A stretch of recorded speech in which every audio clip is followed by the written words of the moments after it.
உடைச்சு போடுறான், வீட்டுல உன்னை உடைக்கிறான், நொறுக்கிறான். அப்ப கூட உன் பட்சத்துல இருந்து நான் உனக்கு கிரியை செய்கிறேன். நீ எனக்கு என்ன செய்ய போகிற?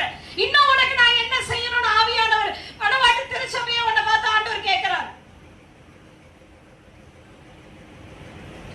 வேலி அடைத்து கற்களை பொறுக்கி போட்டு உன்னை நடுவில் உன்னிடத்துல இருந்து பழங்கள் வரும், அதை கொண்டு போய் ஒரு ஆலயத்துல வைக்கலாம். நான் ஒரு பெரிய கோபுரத்தையே கட்டி வச்சிருக்கிறேன். நீ நல்ல பழங்களை தருவாய் என்றால் இன்னும் நீ மனம் திரும்பாதபடி கசப்பையும் வைராக்கியத்தையும் முறுமுறுப்பையும் எனக்கு பிரியமில்லாத எல்லா காரியங்களையும் செஞ்சிட்டு இருக்கிறார். ஆவியானவர் சொல்றார், நான் என்ன செய்வேன்?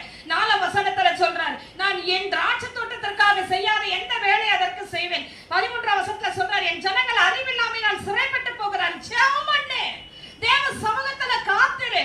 உனக்கு விடுதலை கொடுக்கத்தான் உன்னை தேடி வந்த. 10 வருஷம் நீ பலவீனத்தோடு இருக்கணும், உன்னை தேடி வரல. நீ குறைவோடு இருக்கிறதுக்காக நீ அவர் உன்னை தேடி வரல. எத்தனை பேர் காது கேக்குது? ஆவியானவர் சபைக்கு சொல்லுகிறதை காதுள்ளவன் அவன் கேட்க கடவன். ஆண்டவர் சொல்றாரு, என் ஜனங்கள் அறிவில்லாமை நான் சிறைப்பட்டு. நான் சொல்லிக்கிட்டே இருக்கேன், ஜெபம் பண்ண ஜபிக்கவே மாட்டேது என் பிள்ளை. அறிவே இல்ல, பிசாசு இடத்துல போய் சிறைப்பட்டு போகுதுன்னு ஆவியான துக்கப்படுறாருங்க. இந்த பிள்ளைங்க பாடல, எனக்குள்ள ஆவியான துக்கப்படுறாரு. நீங்க எல்லாம் அப்படியே வாய மூட்டை உட்காந்துருக்கீங்க. பரிசுத்தாவின் துக்கப்படுறாரு. பத்தியா, வாரெல்லாம் அந்த பிள்ளைகளை பாதுகாத்து வந்து என்னை ஆராதிக்குதா பத்தியாங்க. அந்த கோபம் தான் என்னிடத்துல இருந்து வெளிப்படுது. தயவுசெய்து என்னை தப்பா நினைக்காதீங்க. உங்களுக்குள்ள கர்த்தர் பேசுவாரானால் நீங்கள் அதை உணர்வீங்க.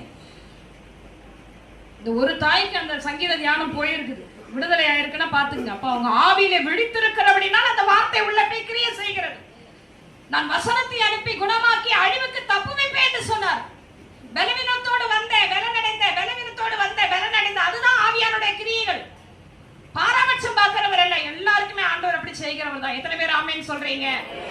வசனம் சொல்லுது, 13 வசனம், என் ஜனங்கள் அறிவில்லாமையினால் சிறைப்பட்டு போகிறார்கள், அவர்களில் கனமுள்ளவர்கள் பட்டினியினால் தோய்ந்து போகிறார்கள், அவர்களுடைய திரளான கூட்டத்தார்களுடைய என்னாச்சு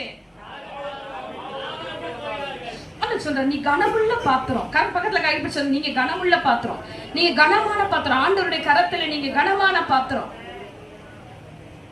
ஆனா நீ பட்டினியா இருக்கிற, நீ தோய்ந்து போகிற. உனக்குள்ள பரிசுத்த ஆவியானவர் எப்படிப்பட்டவர் தெரியுமா? அவர் எப்படிப்பட்ட கிரியை செய்கிறவர் தெரியுமா? நீங்க இப்படி இருக்கிறபடினாலதான் 14 வசனம் சொல்லுது, அது நிமித்தம் பாதாளம் தன்னை விரிவாக்கி தன் வாயை ஆவென்று மட்டில்லாமல் திறந்தது. அவர்கள் மகிமையும் அவர்கள் திரள் கூட்டமும் அவர்கள் ஆடம்பரமும் அவர்கள் களிக்கூறுகளும் அதற்குள் இறங்கி போவார்கள் என்று ஆண்டவர் சொல்லுகிறார்.